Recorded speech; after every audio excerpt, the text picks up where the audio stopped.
Nyakwa Ramogi jong dakika aneno kanyo kae na par kod ang'wen tok saa achiel mar okinyi machiegni e twak maro mokwongo e chenro mar piny matayi nyinga Joyce Oduor. Nyakwa Ramogi jong okinyi makawuono wadwa twak otudore kod Rito Ratiro Jodongo. Kaloni ni tarik 15 dwe mar auchiel higa ka higa piny ngima jahingo odiochienga. Mano moyang kanyo mano mar keto ng'eyo e ratiro mar jogo ma hikgi oniang'a kata gino miwacho kanyo kod dho ngere ni en World Elder Abuse Awareness Day. Kae pacho kae nyasi makamago mano mar ng'eyo kata keto ng'eyo ewi ratiro mar jogo ma hikgi oniang' ne oyange pacho kae chieng' wuok tich mano mar jumani ma en tarik 16. Kata kamano nyaka sani koro liekore ni jogo ma hikgi oniang' e pacho kae kale midhiero mopogore opogore kamoko kuomgi ijwang'ogi kod nyithindgi kamoko kuomgi bende imayo nyaka lope kaachiel kod achiedhnade mamoko magikale e anyuola kama gintiere. To ere kaka inyalo puonj jopiny kata inyalo tieg jopiny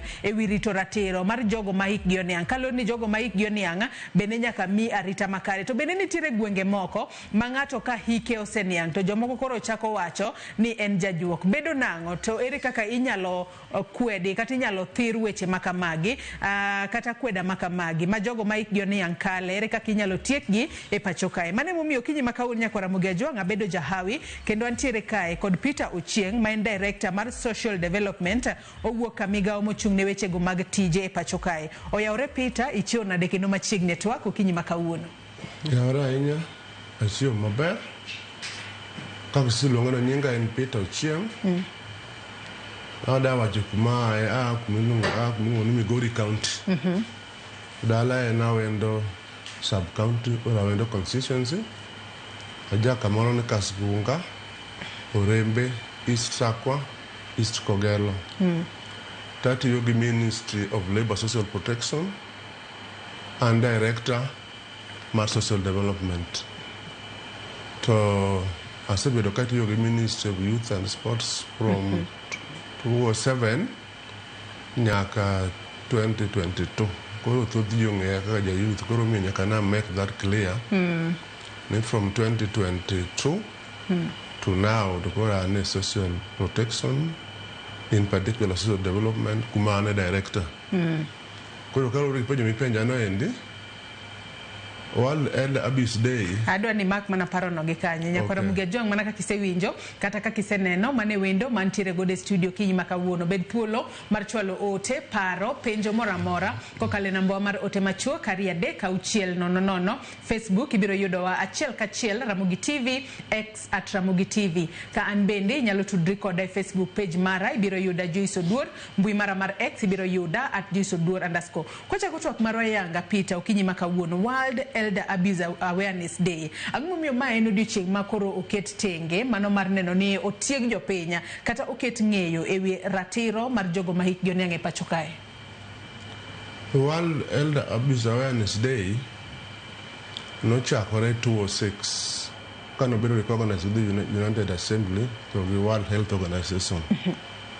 Koro kosemore kamano to Kenya, like in other country, one second of those events, nyakwa participate in them. Koro wano chago gino 2011, like in 2014 machakore. Koro 15th June, mar iga ka iga, and World Elder Abuse Awareness Day mabedo celebrated. So 15th June nucho fall on Sunday. Koro nochuno nukoro celebrate gino on Monday and Tuesday. Wang'ne watimo mopogore e national koni nikech chon wadhi ga areas ma prone to weche mag abuse go. Kono wacho ni wang'ne waked gi gino ni symposium. Symposium no wakedo nikech no feel ni symposium bring a lot of stakeholders on board. Okelo jo stakeholders mang'eny on board ma bende biro konyo mondo watim gigi maber. Ratiro mar jomadongo, jojongo uriti. Ing'eyo ni kaka government one budget matimo gigi to one gi jomiluongo ni state and non-state actors. But they're also very instrumental. One of them kata unka jo media continue the role you play mondo mukonye mondo gigi odhi mbele mondo jong'ere ratiro mar jomadongo should be handled with care. Koro because of that, no, I never bring stakeholders on board from all over the country. Koro ne one kamaro ne case. E mono bede nyoro to gi Monday. Koro kwasebedo kanyo to kwa bring jogi on board to miyo kado bedo gi panelists. To panelists in your topic manyalo wuoyo about these things to the local persons to attendees be me your time to page questions. Kaka Rito Ratiro mag Jodongo. Jodongo Ratiro mag nengo riti nikech the king of constitution marwa article 57 wacho ni Jodongo nego ben live life maber manigi dignity, respect, luor and onego beni kata mana health wise bend wang'iyo maber. Koro kupo ni ji ok tim negi magi to feel ni jogi bedo endangered species. Wan gi counties moko ma abro nyisi, one of them en Kilifi, one of them en Taita Taveta, one of them en Kisii, one of them en Nyamira. Makisebedo ng'ama jaduong' to koro in gi tabu. Inyalo wacho magi me onyalo wacho ni gin areas miya wacho kanyo ni gin prona to jogo ma seche moko chocho ratiro kata okrit ratiro mar jodongo. Nikech kuonde go gisebedo jaduong' tino ni ma inja jok. Koro inja jok onego beni negi. Koro because of that aneno koro wa educate ji luong ni intergenerational change. Mondo ji ong'e ni kada kopo ni generation machielo ni onego beni wa survive together. Jaduong' ok onego beni right mare koro bedo abuse. For example, onego beni en right to normal living, en right to health, en right to association, en right to and everything else. So magit ni ji abuse nikech jonyuol samoro ne kotimo patgi maber. Jo youth bende feel ni koro jaduong' kosebedo moti to koro lo ma in go ni onego beni kodi gina gibede lobni onego beni mang'owa imiye. Kok imiye lobni to bende koro neno koro ng'at marach. Koro onego beni in koro inegi. To gini kare kanyo kono wan e discussion to fanya ni gini ke no bring a lawyers everybody on board. Wo fanya ni gini ok en kunya the Human Rights Commission. No fanya ni kare kada joma ne Nairobi ka. Joma ne kun machalo kaka kuonde madongo machalo kaka how do you call them Mutaiga. Kuonde machielo ma jodongo dak ka iluongo ni kanyo up Kibera is called what? Langata. Karen. Di moda Karen ko be onye ka ni gitabu kweli ke jose keti kanyo to ngato feel ni malande magopo ni owene ka. To nyalo kawo mo yudo go pesa madongo dongo. Ko jaduong' oket kanyo kada dayo ket kanyo to nyathi feel ni lobni kada parent na is very old. Ko dak lobni lobni ko kawo. To nyalo yudo kada jo sani jo China ng'eny kage. Onyalo uso da bedo high price. Koro in gibedo poisoned. Mano no winjo nyoro. To kada imenyi mondo negi kada moko bende ka in old kamano to neighbor mari kada mana grandson mari injo ni kawo dayo moti. Magi neno mane uyudo kowuok kuom jodongo giwegi. Adwa ni mak na paro no kanyo matin kaluwore ni reporter marwa mano Cynthia Onyango chieng' wuok tich noyudo thuolo mano mar chopo Kise kendo ne obedo mano e kinde romo ma koro ne itiego jopenya kotudore kod Rito Ratiro mano mar jogo ma hikgi oniang'. We use ne report makamano monde. E nyasi ma ihingo higa ka higa tarik 15 dwe mar auchiel mar keto ng'eyo e ratiro mar jogo ma hikgi oniang', jotelo mopogore opogore ochopo mar winjo ywak e moko kuom midhiero ma joma hikgi oniang' kaloe. Lenda wang'gi neno maler kendo alwora margi okwe, kata kamano chunygi to opong' kod kuyo ka moko kuomgi ywak ni ojwang'gi kendo ngimagi sani en ageta mar nyithindo ma giwacho ni goyogi kendo mayogi lope ka moko bende inego. Kwa dhi osuptal jodongo miyien. Owe wacho jodongo ni yath onge ni dhi nyiewo yath. Sirikal nego ng'iwa maber gwa mamul. Nyathi ok onego bed ni goyo wuon mare ni wach mar puodho. En nyathi ma pod gungufu. Orit ka Nyasaye oseluongo wuon-gi no. Ka Nyasaye oseluongo wuon-gi. Koro eko kawo puodho. To ok onego bed ni nega na en mondo miye puodho. Kendo kibibedo kod kwe. Ibed nyathi manyako kibibedo kod kwe odi. Ibed nyathi ma wuoyo kibibedo kod kwe odi. Gimitimo ga nuoru. Ming'e ka nyathin bed biro tumoni. Bende gibiwo seyo ne ruodhi mag gwenge ma giwacho ni tudore kod jonjore kendo sando mon liete kod jodongo ma hikgi oniang' modong' kendgi. Sana chief orang mon liete. Giwe bedo ni mon liete nigi jwang'o igoyo. Imayo puodho. Mano makosa. Nikech mano momiyo en kanyo. Mondo rango mano community. Ma chief nyaka be ni rango ng'ama janyuole mosedong' nono ma onge ang'o maonge chwore. Kaka okang' mar sirikal chiwo sire wi ywak mar joma hikgi oniang', jagoro mongirore migawo mar tije kod arita mar oganda Joseph Monari osingo chopo paro mar chik mageto bero ngima joma hikgi oniang' e apis Attorney General e jumani mondo chak kete chenro mar bedo chik. Actually this week mimi nitaipeana kwa Attorney General. Attorney General aipekue, aone ile ni nzuri, aone ile ni sawa nini, atoe aweke ile nini aweke, alafu akishaimaliza aisukume kwenda kwa cabinet. All they address the concern of the elderly, mondo kupo socially, gibe treated maber. Economically, gibe treated maber. Everything else, and even laws might help them to live well. You realize that somebody because they're old, we have even cases where only pesa.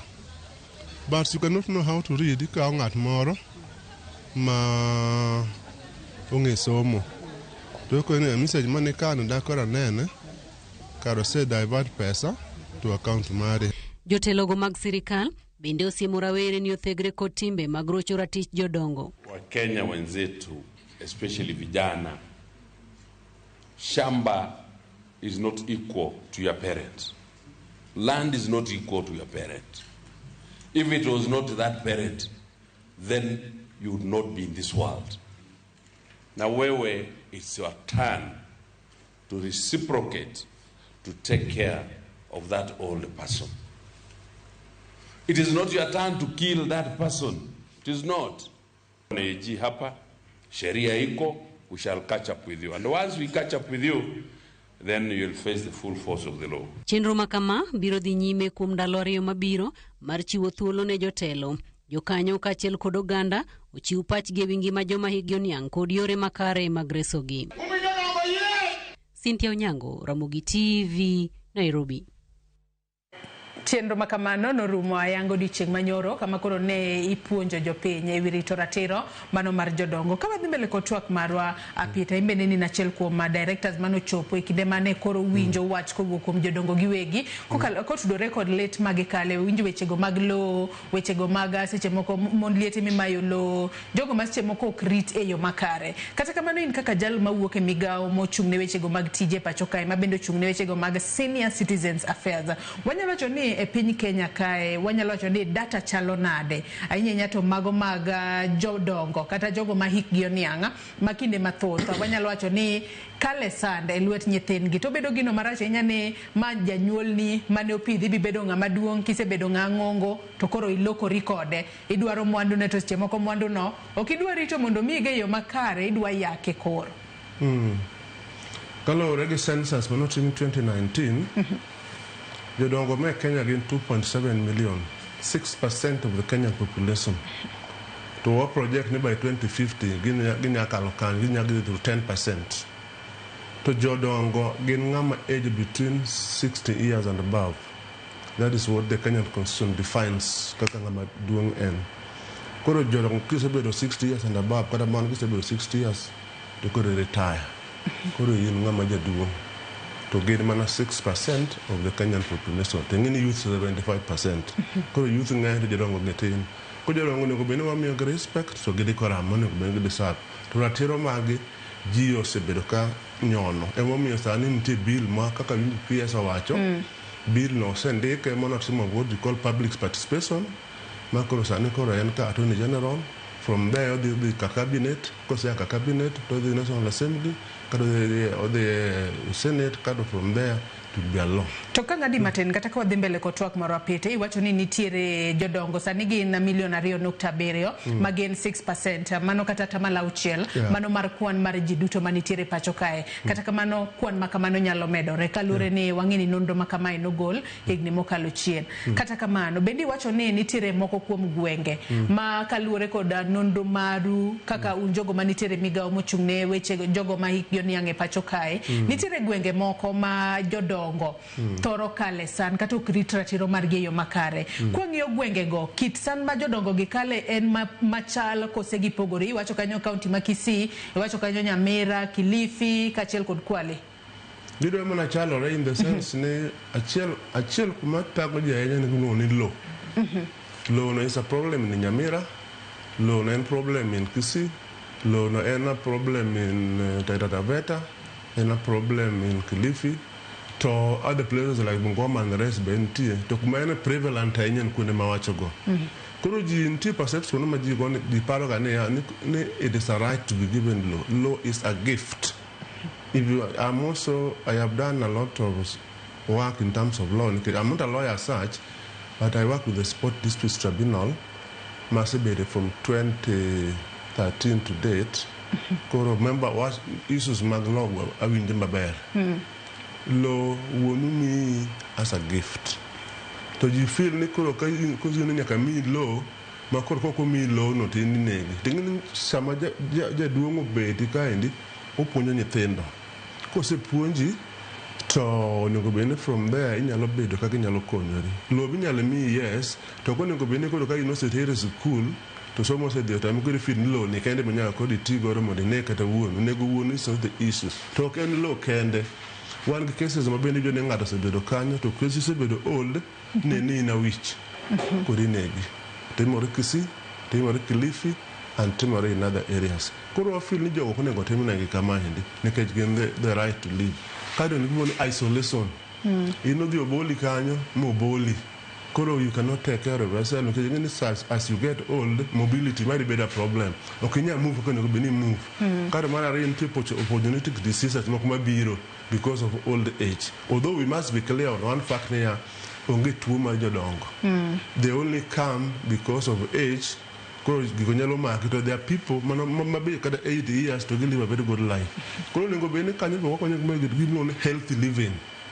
living in the sense ni kada go pono dia septra ni kada duonja ne wacho ni kada septra ni wajo ni un koro konego miu ya ni kan un gituo jodongo so these people should also be given time mondo gin bende omige mi right mar health ni to kada go poni ngi onego bene yodo yath onego bene yedhe go bene stock hospitals ma bene kidhi kubo timigo kada kedhi okonego bene pango line ahinya nikech in old to more you are sick kaponi bene ni tuo onego bene be attended like any other person nikech you have the right to do that kai to mara reyo economically onego bene in empowered the more this time around the empowering the older person so that we have resilient communities so that the community accept these people ni joge gen jo nego beni bedo gen the more empowering older persons building resilient communities they know be ni more empower the older person to build resilient communities muda ji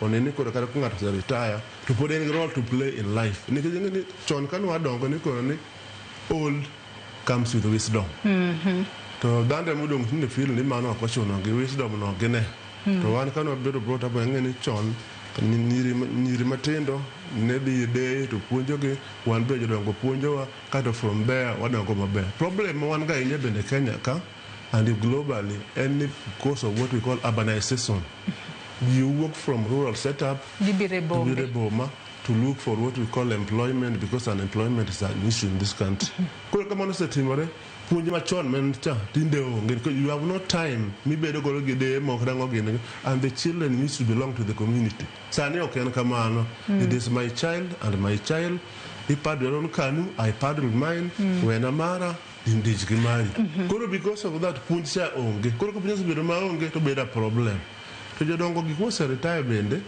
kage doke gwen kujo jaduong bende ngonyisi ni as you work prepare for your retirement because you prepare for retirement this be the problem in future kujo ni mo konti mo wacha ni koro ko sipo nyathi duro konyo there is no guarantee because sani bende nyalo puonjo nyathi to nyathine madok lok rekodi ok ngisi ni dongan koro ni se puonja be koro ajitegemea imbende jipanga yes koro nyalo puonjo samo bi puonje to employment bende onge koro puonjo kada gin graduate ste tin koro gada kendo te koro it is not a mass ni because for anything again there is no guarantee ngato nyalo bedo ni penjore ni wajipanga na de retirement nikech adiera waduto ka pod wangima bro chopo sama koro hiki oniango kinyal dhi mbele kod tiji nyaka koro imany kuma inyalo doke pacho mar mondo mi koro ibed kanyo I retire to jomoko dwaro ni e kinde ma koro ase retire ta bede gi gimoro ma anyalo timo kata gim pesa moro manyalo miyo okakwe kata kanen kaka ngano mathagore ingene samoro ni tiyo onego bene to investment investment for the future. If keno ni in mondo ka future kudo bet kucho isa retire in gimoro nyaka gero utini moko udi moko segero to udige inyalo timo ng'o inyalo de rent kada kamano imi chalo yuko another economic activity nyato bang ma en ang'o koro in nyaka prepare mi jipanga kadi bedo gi investment mo ma kupo ni site ko tin plan bi ma kupo ndigo de yeto problem mano gene ne ya nyithindo masani samoro onge any income o feel ni mani kende be nyako lar code koro it is a serious problem ma wan go in the country to gin is everywhere koro mo feel ni koro jomo koro sine right mag jodongo gi koro gi stample koro man ma joni kan koro wa mi jodongo mo be gi right margi to gin ban the children must be children nyaka be ne gi ka part margi youth to part margi mi to part mare jadung to ma and community be to part mare o jadong go back peacefully but we cannot say now because you are old you don't need to live. You have the right to live like any other person. Article 57 is very clear on that, and several articles are there in the Constitution. Article 57, no? The Kenyan Constitution is the best in terms of addressing the concern. For example, one of the matrimonial laws to the Property Act. Because of the executive order, it will go from social protection to the children.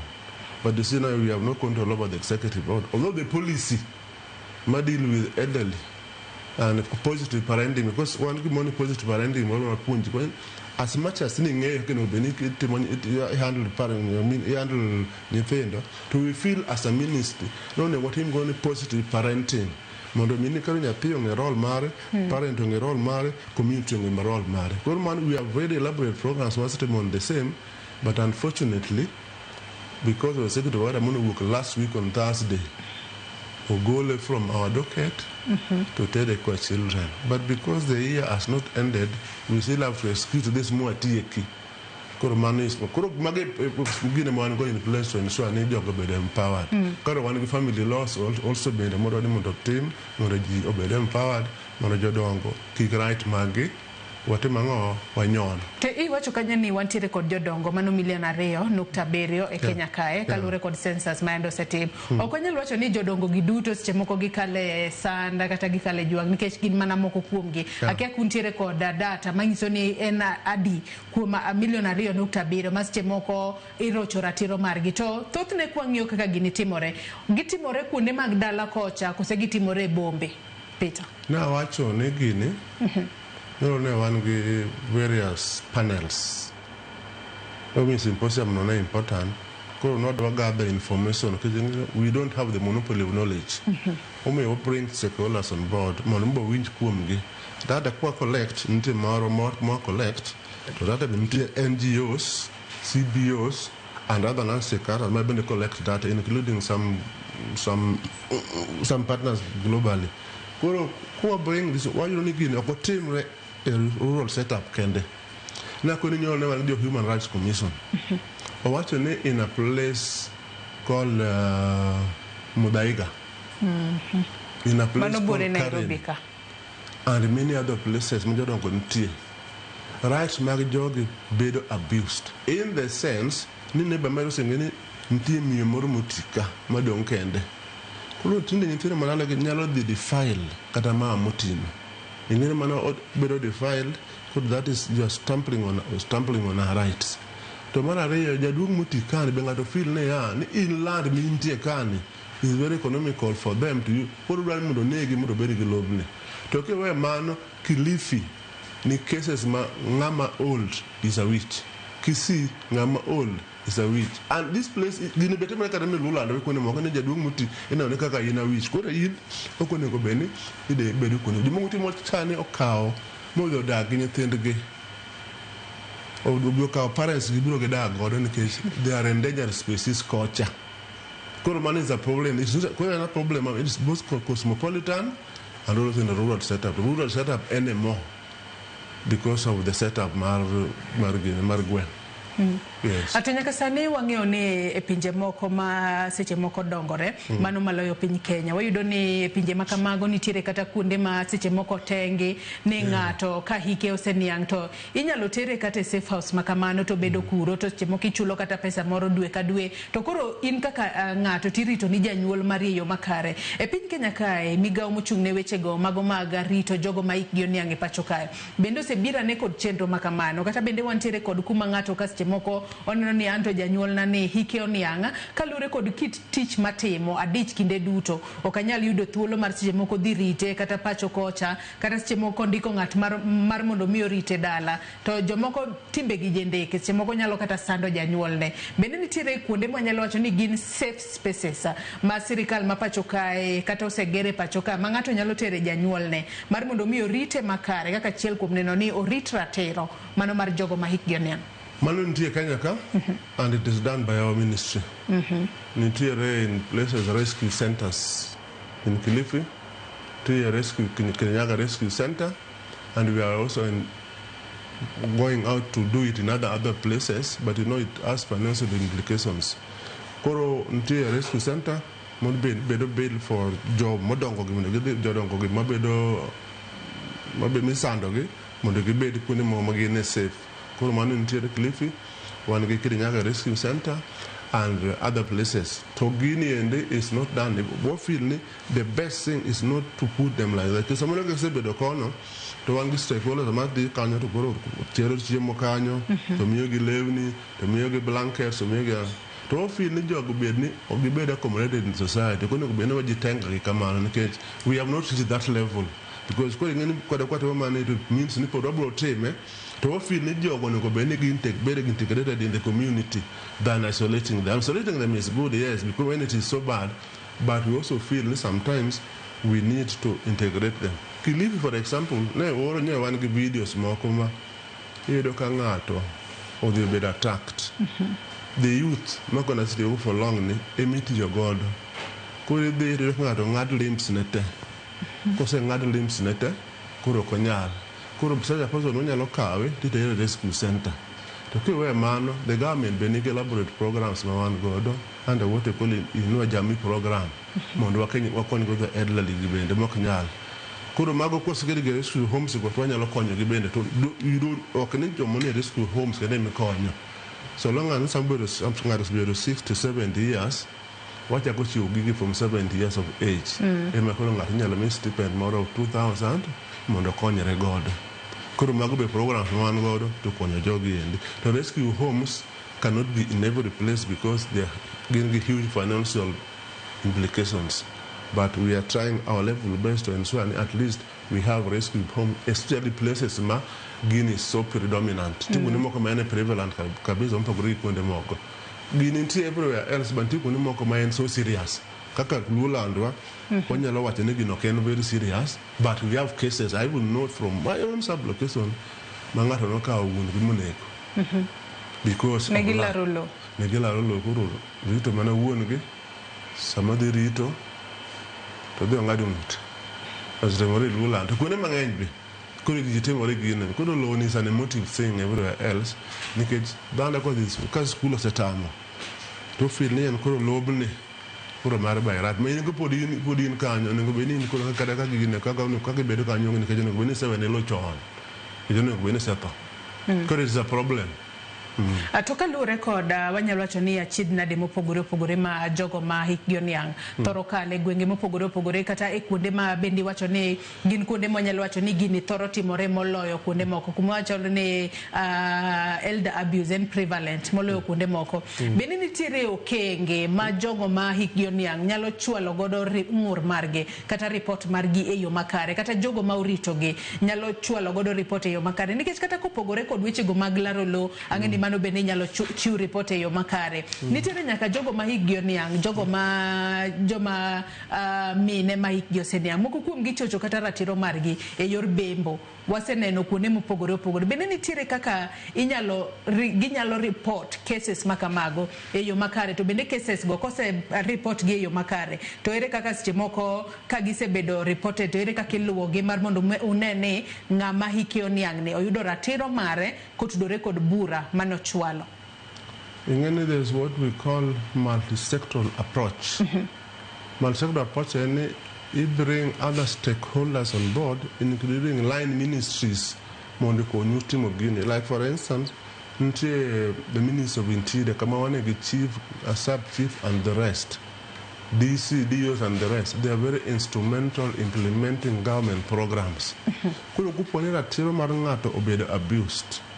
Onego bene ji ng'eyo ni onego bene report gini to the nearest place when you ka chief, ka sub-chief, and then from there obede escalated to other places manangan time arrest. Because the time arrest, then the law is going to take its course. Because its course ngamobedo mane right obedo abuse ne kupone ngama kato bambi tite hospital. Because the hospital onego bene bedo treated with a humane way to find out ne kajeni kupone ngato tamper.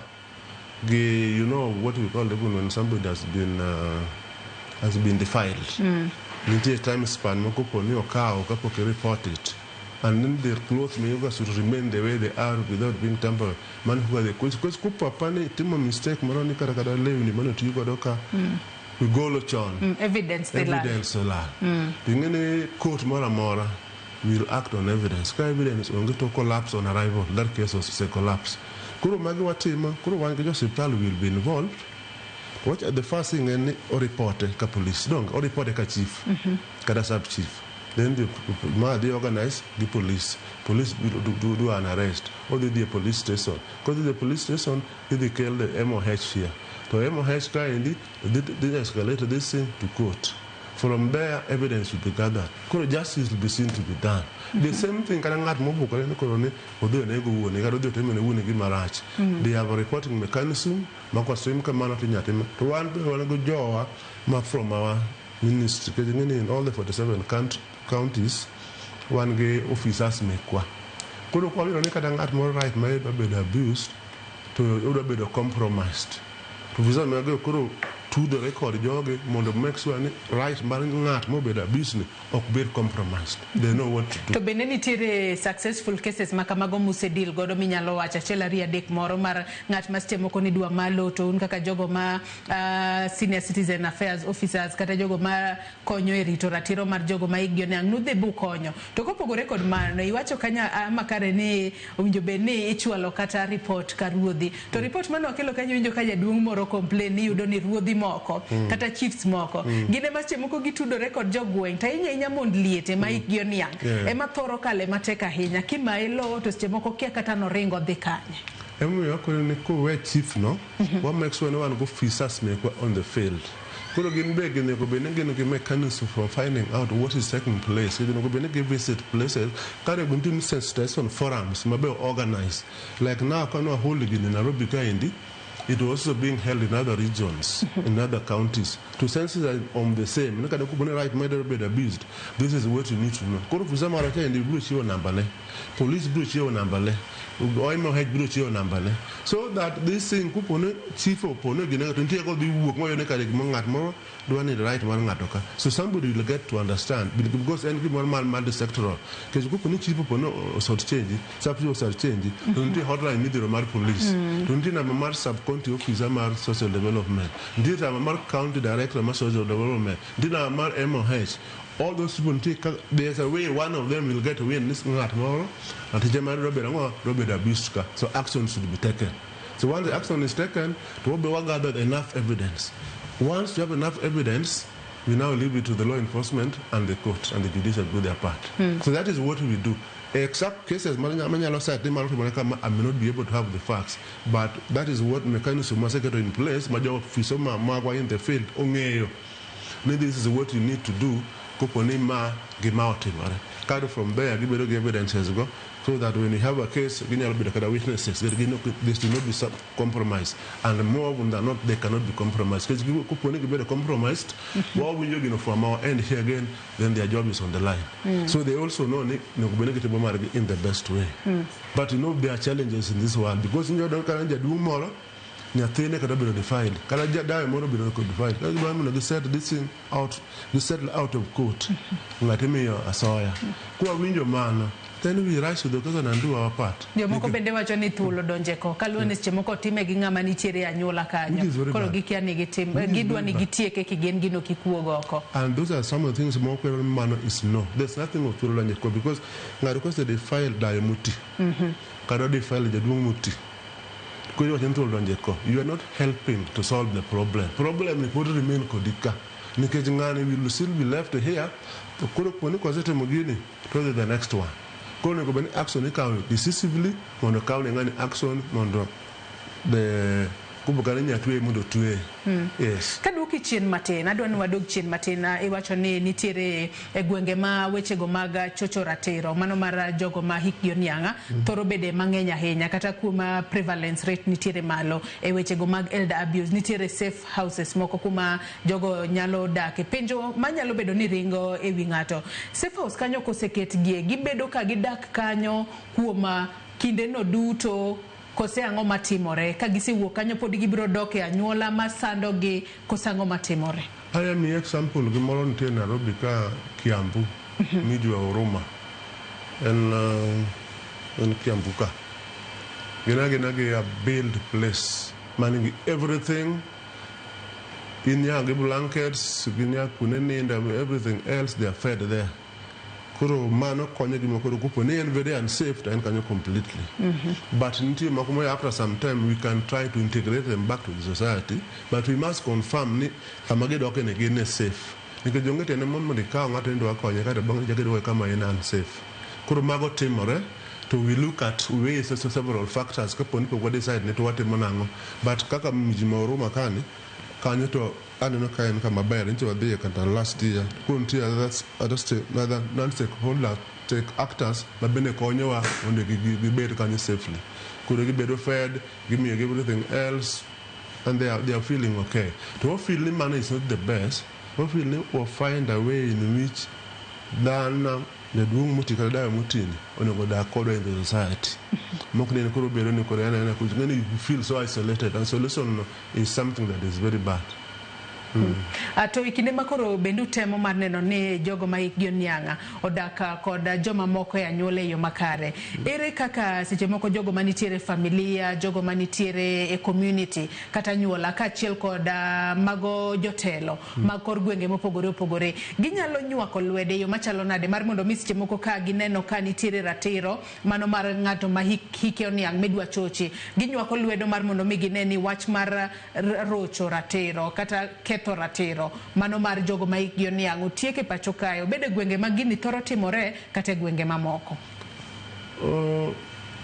Nitie gimo luongo ni sensitization ma sekonicha wa sensitize ji wa educate ji koro wa hold forums either sub location or at county level to do the same.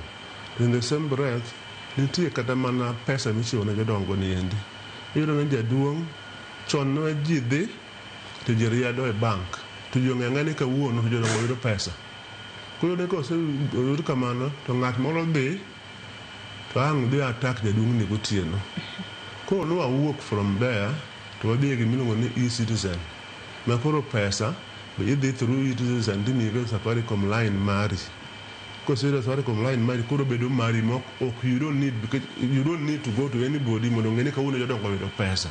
So despite that pod nitiere abuse of the same ne jaduong' moro ong'eni pesa miye to kia somo pesa ibedo gi namba ni kisebedo gi namba ni to ibiro nyathina chal ni pesa ma odonjo ka ng'inago to pesa ne dhi divert kendo ma dhi e gino ma koro miyo Safaricom dono waketo in such a way ma gino ne benja jaduong' ne ma yudo ni moro kaka jogo obed gi digital literacy mondo mi ng'eni kaka nyal gine poka man to wakaw ni caregivers mabeyo manyalo konyogi. To ere kaka ung'eyo caregivers maber nikech adira kineno jaduong'a en seche moko nyalo ni nyathina ni nyathina mageno kendo ng'eni nyathina no seche moko ok nyal kata kwale to ma e jogo ma nitiere machiegni kodgi ahinya ema koro lokore kendo kwale. Ere kaka ung'eyo caregiver maber kinde ma koro temo konyo jodongo? Caregiver samoro gine magimiyowa more trust. To trust nginti level mogike. Nti joma ber nti joma richo bende. To ngini gini it becomes a challenge kupo ni nti illiteracy level. Nikech you would want kind of ogolo gini ni koro Kumi pesa godi chiem to jinge akawone chulo jodongo chulo mene kendo kinde mathoth nwaneno ka giriede bengi koro ji ong'e ni Jodongo nigi pesa koro ng'ato dhi fwade kone kare gini koro kaka watime waket gini odhi e e-citizen to jaduong' ni ogol pesa ne through his phone to ng'ato pod biro ng'eyo nikech nitie nyathi moro manyaka obed godo chien ka koro depending on that santi kuonde moko makoro gaps ma we cannot control because gimoro amora nigi challenge meke riedo ja mawuono ber oyudo ka en gi challenges meke ko jago dhi makoro e-citizen makoro ng'ani kawo pesa through M-Pesa kendo jaduong' kia somo en gi challenge koro ng'ene the level of trust we may not be able to gauge mana kaka kot ko ni thought mari ko nyalo ng'eyo until you give evidence koro what more level best do what we can but we need to educate our people na jobede ong'ene jaduong' ni has a right to be protected koro level ko ni wajne koro we are 100% perfect I cannot guarantee that nikech ng'ene dhano by their nature utamo Nyasaye molos ne bunde tije te kadi time ni kero nyakunga poro bro sort change to wan to kaka no bero bota ben ng'ene kitemo ne jaduong' marach to kuong nyalo maki to nyalo kata kuongi generation ng'ani ng'ini kia wach kuongo ng'am wany mano goni enda mbele yu kuong yako en mago kiare ko koro mago challenges ma wan godo kato machielo mar health ni onego bed ni sama in ng'ama tuo because of old age kidhi hospital kacha ok onego bed ni ng'ato chandi in terms of angolai to in bende onego bed ni make sure ni in gi income generating activity moro minyalo source for even funding to get medication to kirely on nyithindo lilo to bed a problem kata mobility onego bed ni kidhi we have cases of tiyo mo retire and odak town very peacefully samoro miye government house odagi gero ode or me a government house and everything else including his own compound and call for any retirement to give onge mtoka onge ot onge anything down there to now a time comes when you must leave this government house you must go home call some what you for Jodongo ke you ngene kata yimbe at given time you give 50 years you give 60 on ngobeni prepare market dog culture to locomotion mari movement mari is guaranteed in mutoki moro in gi kamoro minyalo yudo pesa moro in gi ot midhi dake to nyimo timo retire en retire koro dwa ko benefits mag retirement ka imondo chago gedo ma emno chago in kan nyathi moro boko nyolo ja 2 years old koro challenges gibe we also have to tell the elderly as much as we fight for their rights gimbe we get them their part to bende wacho kanyo Peter ne thuon wacha kata dhima mano ma higane mano mar World Elder Abuse Awareness Day and empowering the old person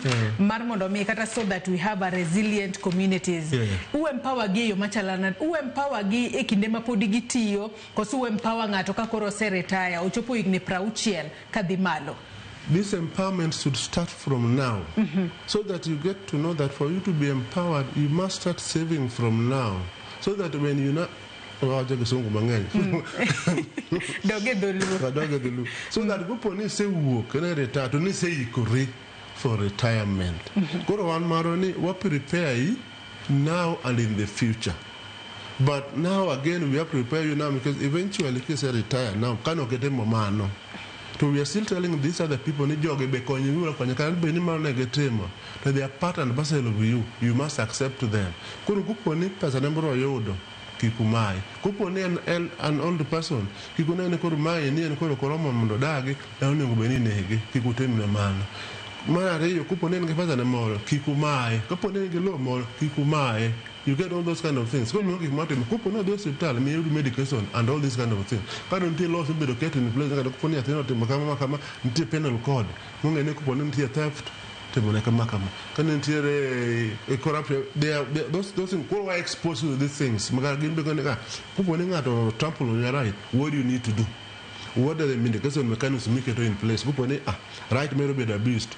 To an older person step na gomo be ne ka koro wa kono gene step mokongo en ma gima e mi wat bedo ge forums go mono usini right mari ki ngado gine nyasa yi tem kama kupo no right mari idwa tema ngoa idwa rochi atonya kasani seche moko ne jogo ma ne okoi kore ne retirement ginto koro gikonyre nango kalure ni wacho ni yes ber ka ngato jipanga chon mar mondo mi kochopo igni makori dok pacho benin ni winja raha Nairobi ka to koro kochopo samerita kidok dala to onge gimoro. Nitiere jogo ma ang'eni ging'enya ahinya e kor gwenge mopogore gento bende nitiere yo ma inyalo empower gi godo gi sani.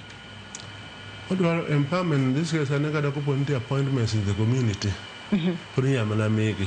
Ginyalo bedo kata mana boards, ginyalo bedo kata mana committees mogo kuonde go endi, ginyalo bedo kata nyumba kumi whatever, ginyalo bedo. There are various ways in which they can be engaged.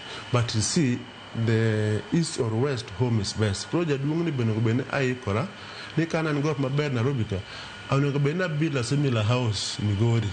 Onego bena build a similar house in awende kumadage koni mana be kada onego bene an bene kodo ka de kanyalo contribute contribution and a lot of things kana mana in the line of provincial administration kaka ge boga chon nitire ka endi nitire other gine maganyalo donje kada mana community I mean some committees moko ma kada mag CDF gine kada ngogi ni gendi because we must be clear on one fact here. As much as the youth do employment to kupone bring the youth to get adult together. That synergy is required. We should not just say they cannot contribute anything. Let us recognize it.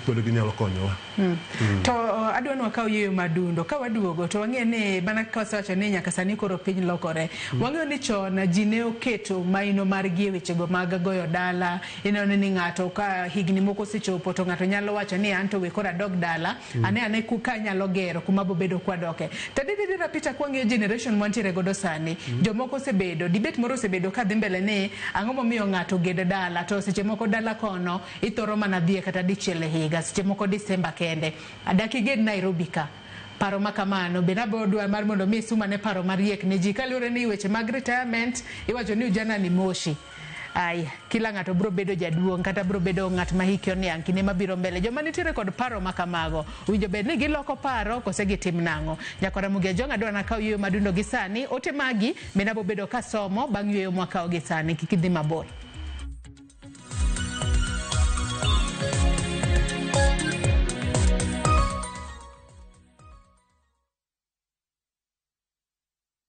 Je, wewe ni dereva taksi ama mwenye boda? Bas, habari ndio hii. Sasa kuna platform mpya ambayo inakutambua na ina reward efforts zako. Karibu WeGo. At WeGo, you're not just a driver, you're a partner.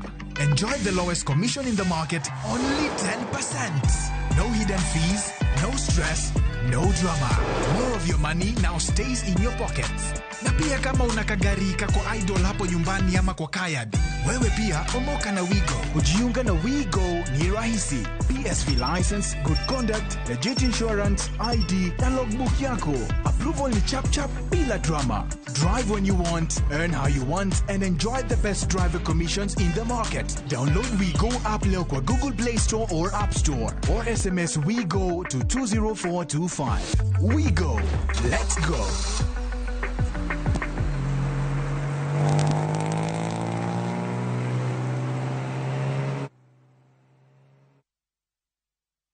Step into history and uncover the wonders of Egypt with You Travel in 2025. Starting from $1,467 per person sharing, enjoy 4-night full board stay, Nile Cruise dinner in Cairo, explore Alexandria, Kite Bay Citadel, Library and Farouk Palace, marvel at the Giza Pyramids and Great Sphinx, visit the legendary Suez Canal, indulge in 5-star lunch and dinner experiences. Visit viewtravel.com or call and WhatsApp 0703-254-254. View Travel. Dream. Explore. Discover. Machigni nyakura monga juange chenro mar ngoma owake. Wakati chakelo ni mix bokwe. Ekaito kichario. Reggae owake, yani tunaongea na majaa Rastafara. Lafu tichadek nyakura monga juange. Akelo ni mana yani ngeni baka kiwasani. Tichangwena is kama nene, yani kitambo zama za kale. Alafu Friday, si unajua tu Friday tunafanya namna hii, Nyakura Magajong Friday sukuzo wake. Sapar kita kapaga big nyaka sapaga Rio kod an PDG Papa Vic, yani ukipenda mzee kijana.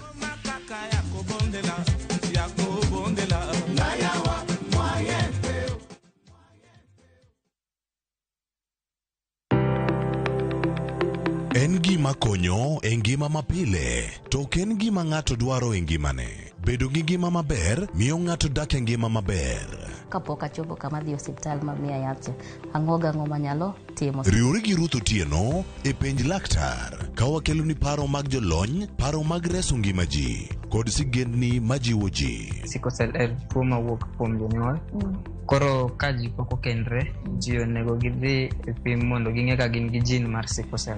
Kochakore gi lony manyien mag thieth, nyaka e yore mag thieth makonyo. Wan gi gik moko duto madwarore.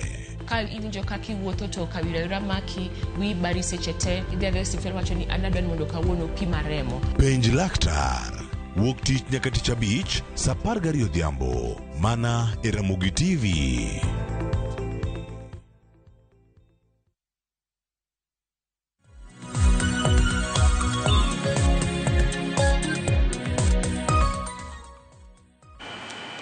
Machiegni kendo Nyakura Mugia Jwang' e tielo mar ariyo e twak maro e chenro mar piny okinyi makawuono Rito Ratiro Jodongo. Kapo ni kitudre kodwa gi sani antiere kae kod wendo Peter Ochieng, Director Social Development, Mano Ministry of Labor and Social Protection and Senior Citizens Affairs Officer. Wantiere kod e studio marwa e county ma Nairobi kae. Ote magi abo bedo kasomo e kinde mwadhi mbele kod twak marwa. Kata kamano kapo kasomo ote Peter e kinde mane pok wadhi e yweyo apenji penjo kanyo ni nitiere jomoko matinde okete wigi ni anto dong kora geda Nairobi ka to koro dala kocha onge tiende gedo matinde ni kata wacho ni dala thoth na dhi mana Desemba kende nyasi mag sikuku. Ang'o momiyo kora ger ot maber dala to kadak kono ka ged Nairobi ka. Paro makamano ahinya nyato ne jogo masiche moko wang'e ni waduto chemoro wabo retire to ng'ato kose retire adiro doher mar mondo mi obeda ne kod kumoro maber kamokue kamonyalo dake maber. Ka dogo penjo no, problem one go and what we call social decay, also social decadence. We lost the social fabric marwa. Chon no ningo beni ng'ato ng'eni okone ubeno e dalane bino bika fully. Nairobi ka ibiro migede yes. Nyithindi ni koni te. Kodo kesiti go koni nyithindo go, some of them ipunjo gitu bionge tich. The next thing they will do to you, you're going to baba yinsa retire, dog dala. Can you get a dollar? What happens to you? Yunge kumide. It is not even documented, but it is a fact. Jodongo thaw very fast after retirement because they didn't have retirement plan. Initiyo, tiningeni ngeori misega Nairobi ka endi, nitindi kibeni puonjo, moko onge tich, after some given time, if you baba yinsa retire wenwaka. Kuri nena problem nithindo through and through. Dala kujo, kono kubeni kuwatiyo ka, to wapar chien. Wa invest chien, wage rudi machal gimo ada go Nairobi ka gimo na kidok dala. You don't feel the difference. Kuro gane kuwa na mtindo makone, mtindo bede makone, you can even building makane. Onengo beni kore kete wabede an income to you, not to your child. And I believe in the school of thought, is the best thing in education. Kaide banga na nyalo manye marekende. So long as you can also invest for him, yes, can get the way with them. To nego beni make sure at least you get the best education. Kind of from there, onyalo manyo mare. To kupo ninge banya mede, mako banya mede, imbi bede gimari mo mga dek bodi miga na Nairobi kani. Eventually you can leave it and go back home. The only problem is then when you have a house like in a place like Karen, who will take it? The people who will take it are people. Ngadi to rent Kenya ngat mo very endowed in terms of financial. To go unge. To becomes a problem. That is why Jimoga Naka get together, they got apartments, Kaka Islands, where you are assured need 15,000, somebody can afford. 10,000, somebody can afford. To get the out, 200,000 or 300,000. You need a Amazon or an NGO. So investment in places like Islands and the rest are even better than this. What we are saying, Timothy, you can. But build a similar house. Kenyalo. Kapo din geteko dala. Ma kidarka, you don't feel that big change. You can in Nairobi throughout. That you are could be there. Could it be could be sent and could be Barasamar chief for the last 50 years? And you're going to do better pain. Can you young can you get out? You get that kind of things. Could it not Moroma? You are somebody, you are man, you're not out of place. You are not recognized because when you are working the field, you can Nairobi sana. When you go to job wente, employ job well. How did you help us? Kidok ni kuri yonge out kendo. What's possible? And which court? Yonge out, yonge mtoka, yonge pencil long. It did that now. People after 5 years, because you cannot make ends meet. So we need to plan now. You don't know me education. The only problem with education again now, Nyakane County, sorry to say this, it's engineers. I'm trying to kind of engineer from Nairobi University, the serious universities. Tinding at Moromano school class a dick, Katangwen. Albeit Obedo employed the job tell me county go, take me a tender. After some time and get 20-40 million. Korangan is really empowered. The money put the money get 2 masters. What are you all in Dalaku? Could you look at Jakarta and when you were an engineer? Somo was the best, but with the way things are, you must also find ways of making money, including forming those companies. But Somo is the best in my view. You know what happened in Uganda? I think at that time you had not been born. During Idi Amin, people just crossed the certificate Marigikande. And then when push comes to shove, is unmanageable. You cross the certificate and you get employment. So me still I believe in it. It's not be empowered. It's not be empowered my bed, and you will my bed. Yeah. Adwa nasoma nemu kukum ote kachel kod penjo manya kujong cholonwa kokale yore waduto te mag tudo kokinyi makawuono ote makamago abo bedo kasomo gi achiel kachiel moko kum penjo ma wantire godo bende director Pito Chieng bro bedo kaduoko achiel kachiel Jackie Nyarmudi ngisa ka ni elo Joyce Odure ngisa ka ni kelo twak maber sana on my side korka law is the opposite. Odhimeli kochoni jodongo moko ema frustrate ngima jowadgi, especially ka wadgi nosetho to oweyo low. They tend to grab everything. Another thing, openjo ka ni why do people believe ga ni ng'ato kosebedo jaduong to eka obedo jajuok? How do this transition happen? Iyudo anyuola moro wango jaduong moro ni en jajuok, yet all his life was just okay. Wawe miyo senior citizens mental torture. Let's embrace them and protect them. Paromalewa inya Jackie Nyarmudi. Vitalis Oching would game karariu benengi saka ni Joyce Yaure kendo arito tuaka ogisaka ene karito tuak mar jopiny ema tam karito ratiro mar jopiny ema tamore yudore koro mar jodongo gidhi nuang'ore gi kenjwani. Aya mano penjo kanyo karito ratiro mar jodongo bro yudore kendo diwuor benengi saka ene penjna jatelo Peter ni to ang'omo miyo jodongo moko pod nyaka dhi nyaka e bengi manyo 2K. Bende jo black moko pod mayogi as others yudo pesa direct into their phones. Recruiting jodongo gi en automatic yearly kose nyaka piny owacho kokalo e migawo no. Gonzaga Karim speak bende wacho kanyo ni jodongo bende tinde onge morals.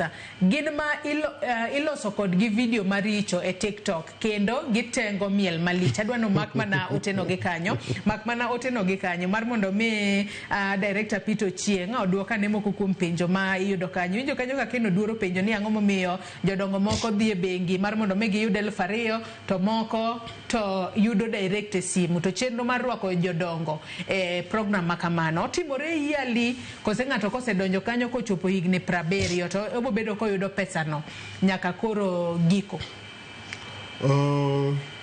Ala jag wan mar bank ni 2K the bank gini no se change from bank to e-citizen where you are getting money through the mobile. Masani onge jaduong mora mora madhi e bengi. Let me just explain. Jo manyalo be ni pod nyalo dhi e bengi maybe be going because in some transition to e-citizen nyaka ibed gi bank account, nyaka ibed gi ID. Koro joma ne ko transition are the ones who can be having that. To joma say transition mano the e-citizen to yudo pesa in their accounts. So you are the one to decide where you want it to be. But all these things are now being put in the e-citizen so that mobile banking is the way to go. Koro mano. Recruitment is normally continuous. But until time, when could scale up. That like the other time the president said, "When scale up." We are now doing serious recruitment, but it is something continuous. What you do, they get the nearest office Amarwa, the nearest Safaricom center, they get ID, to get documents making a registration, they register, they make a mobile number marry. Gina kada bang no register kan. If register to make sure you follow due diligence, kada pa the account mari. To kupo ni yonge those documents, original ID and again, magam nya bedo delays. Kujimo kontiere, negi nya bedo pa no through ke give us bani kudo you through directly. Kudo ani mondo jaduong ogol ID mare ma original. Ok en photocopy. Jaduong an mano lal chon, kwanya no bank, no Safaricom will not accept. If they original ID, the bank will not accept. Magi may be lacking with these people. To land issue.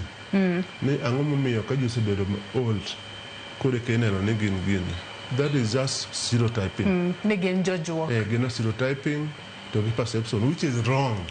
The multi-daily method to what they're saying is wrong. Because you cannot put it all along.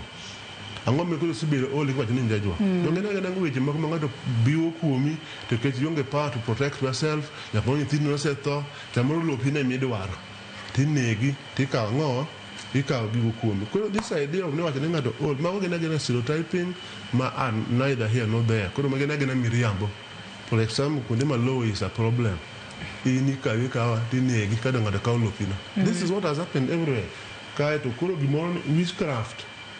No, it's something which is neither here nor there. Where I sit, and then Miriam Bangaro, Mondo Tigodo, Mondo Ratiro Mari, or my law. In fact, law is the most emotive.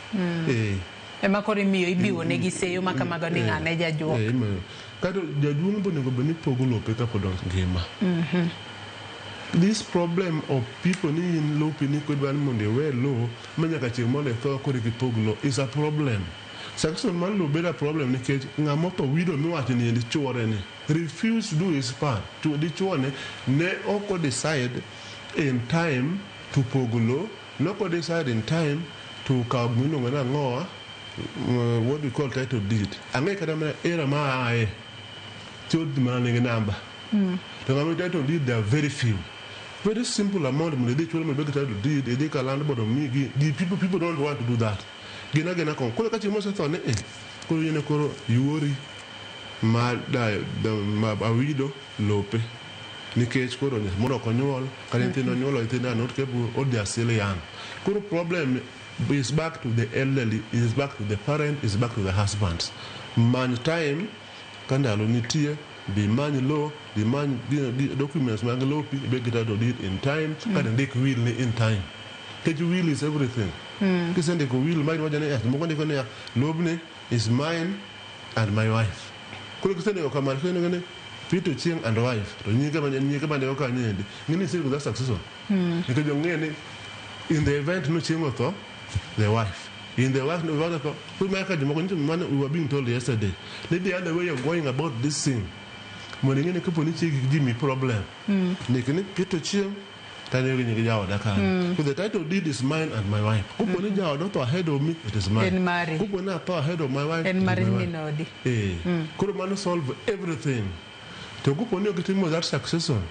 to mean you are causing chaos, you are causing problem for yourself or for your siblings. Aya, adwa na med somo ote manya kwa Ramogi Jong cholo no kinyi makabuno kokale yero waduto te mag tudroka. Mano ote Ruth nyathi Ochieng saka ni Joyce penjina wendo ni awinjo ko wacho ni constitution o define jaduonga kaka jala manigi 60 years onwards. Pes jodongo ichako chiwne jo 70 and above. Kanyo owache ang'o? Mar ariyo, aseneno jodongo mauso lope chiegni te moweyo mana kama dalane nitie to en gi mona kata dhako gi nyithindo. Omule wachno aluwo twak ka anu moja inakwaya. Mary Atieno bende wacho ni watching live from Kisumo Kadau Holo. My night Nyaraseme angoga apenjo ni jodongo chakore jahigni adi to onego bed gi timbe mage kaka jaduong. Aya. Akuku Tieno Martin Lichohinga Migori County. Ngeza ka ni Joyce penjina wendo ni to ere arita magimiyo jodongo e seche magimiyo gi pesa. Nikech nitie nyaka jodongo ma osenegi nikech jite ong'eyo ni pesa gi osedonjo. Mar ariyo, to be ging'eyo ni pesa magimiyo jodongo thin ma ok nyal konyogi. Ere yo magindikogo, mano mar adek. Ere yo magindikogo jodongo nikech nitie jodongo moko moti maka odhi ndikore to ka listi duogo to iko ni gin ok gi qualify. Ang'o magirango kopogore gi higa magin go. Adwa ni mak otego kanyo mar mondo me wendo mano director Pito Chieng oduok moko kuom penjo mabende openj kanyo. Adwa ni chak kod penjo mano mar Ruth nyathi Ochieng. Ote no asawacho ni thoth ahinya. Ote no mano mar Ruth nyathi Ochieng ageno ni ndike ka bende openjo kanyo ni iwacho kanyo ni jodongo chakore 60 onwards. Ang'o momiyo pesa ichako chiwne jogo ma jo higni 70 kadhi malo. Director Peter. Resources are scarce. Koroka resources are scarce. Some of these things are got from donor-funded projects of money. Koro, you find a name oknyal me for everybody, but you also look at somebody and 60 and above, but we only want to give it to 70. In a cage, more retire kani, not everybody who has retired in your pesa. In fact, I'm going to pension of me pesa. That should be very clear. But in me from 70 and above to people who have met the criteria. Somebody think at more than $1 then this severe disability. Because of timber Ratiro give me Catholic. We don't know the chodi or that disability or hunger land. None of will be considered fast. You get the point. So in 60 years, no can retire, we will not give you. 70 in issue in the case. Some people are saying, I'm not reading you could down 70.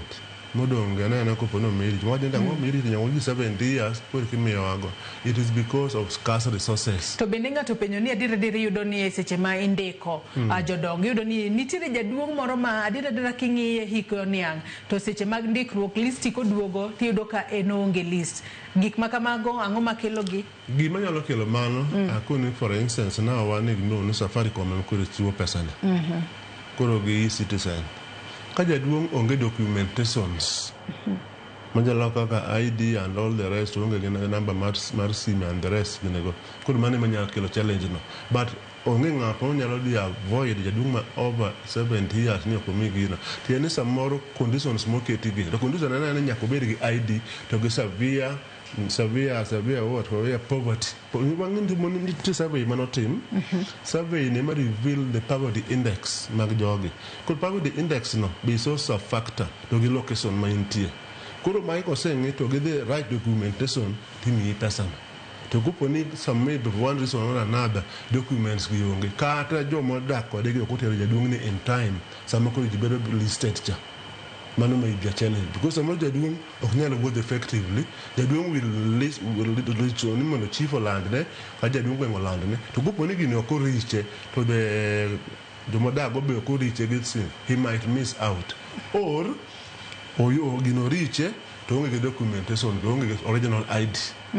ID gine no se lal ka do onge line mar Safaricom. Those are the only areas manyalo gine, manyalo kelo magene. To kuponi cases gine to get report to the nearest sub-county youth officer. Mondo kaw that case to escalate to us. Ngato bende upenjo ni nitiere moko ma bende ndiko moko kuom penjo mane ndiko. Ngato bende upenjo ni tena rita mane ma umiyo jodongo to bende o complain kata wacho ni pesa ma ichiwo no tin ahinya ma seche moko kony jodongo geyo makare.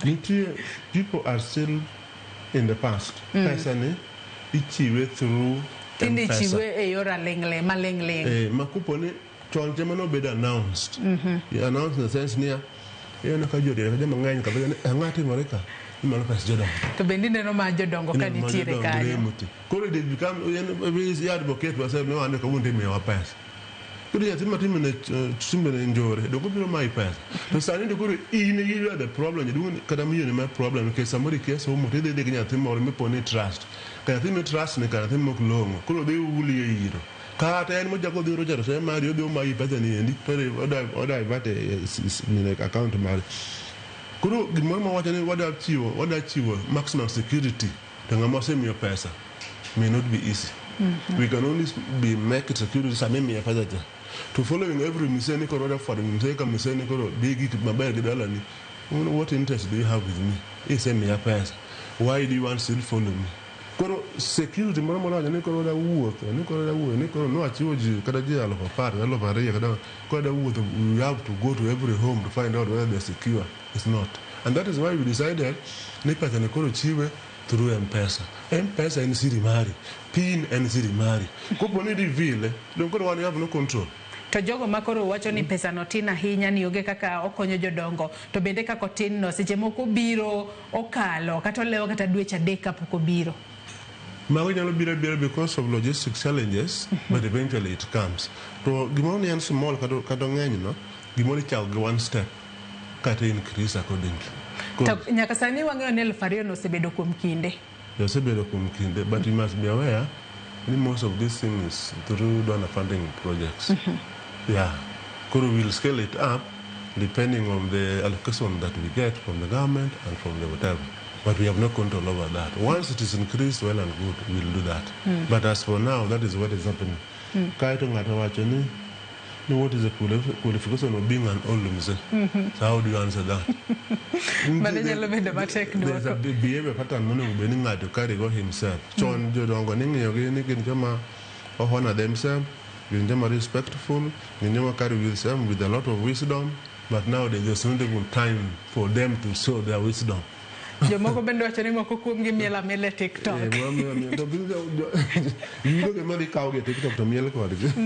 Aya adwa na med somo moko kuom ote manya kora muge jong cholo nang'isi ni ote thoth ahinya watemo mar mondo mi wasomgi ka thuolo mar wapok orumo kinyi ma kawuono. Vitalis Ochieng'a wuod gi Mkara Riyo bende wacho kanyo ni Joyce Oduor twak chopona e yo makare kaluwo chenro. Penjona ma an go en ni jodongo gi pesa ero gi yudo kendo konyogi.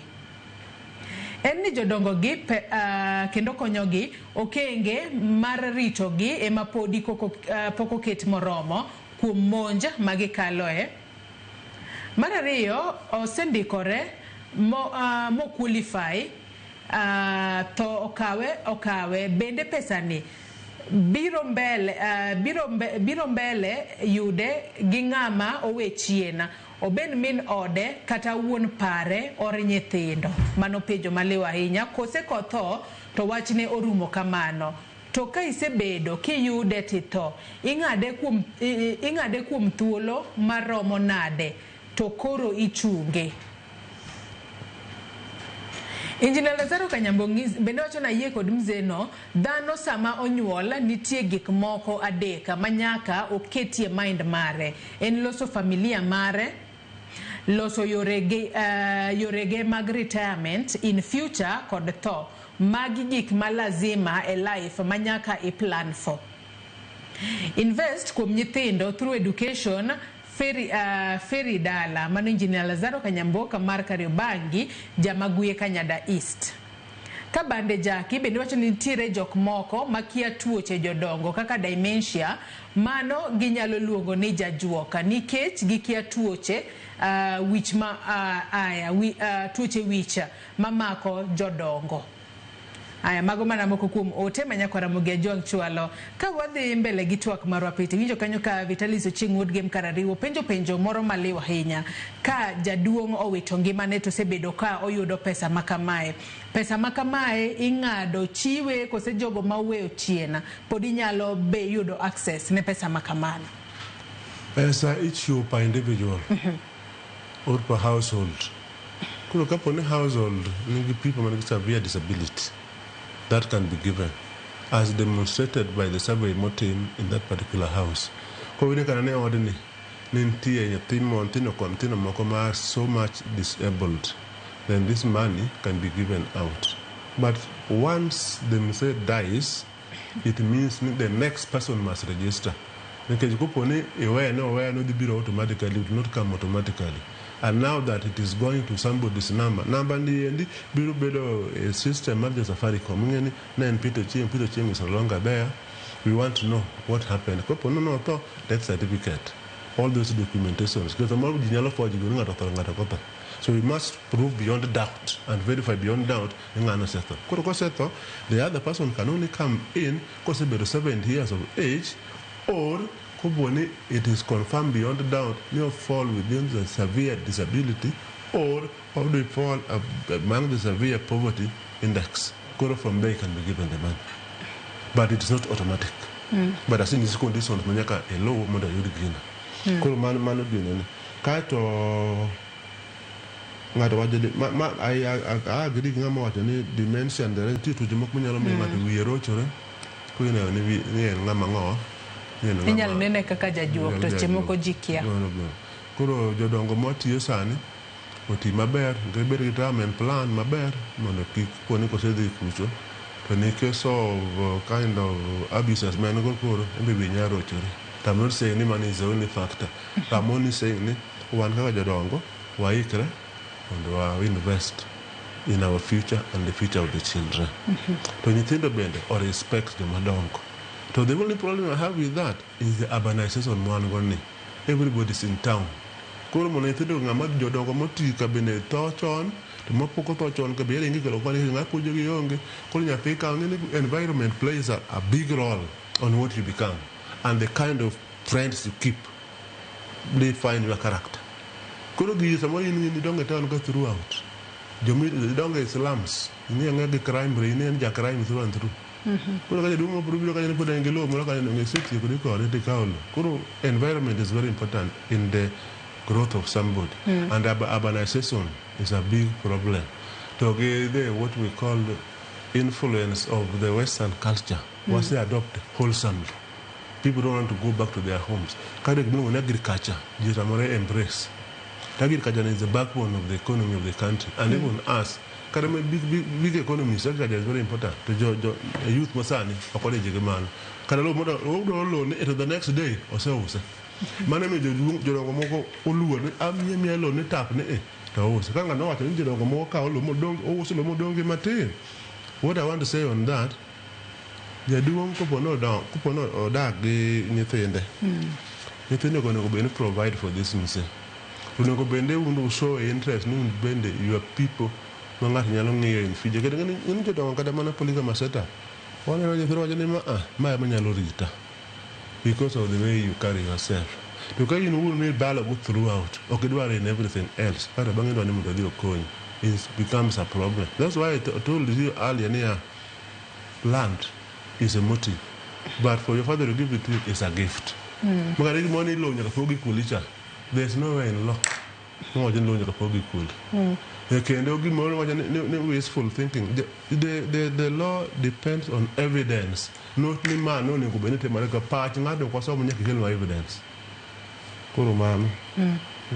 To nitiere ka wadhi ka watieko twak mar wadong' mana gi dakika matin kende to watieko twak mar okinyi ma kawuono. Nyaka sani koro niwacho kanyo ni nitiere paro mar chik mageto bero ngima joma hikgi oniang' ma koro utere apis mano mar Attorney General jumani mar mondo mi okete e chenro mar bedo chik. Paro no oting'o ang'o mabro bedo ka konyo jogo ma hikgi oniang' e pacho kae, Peter?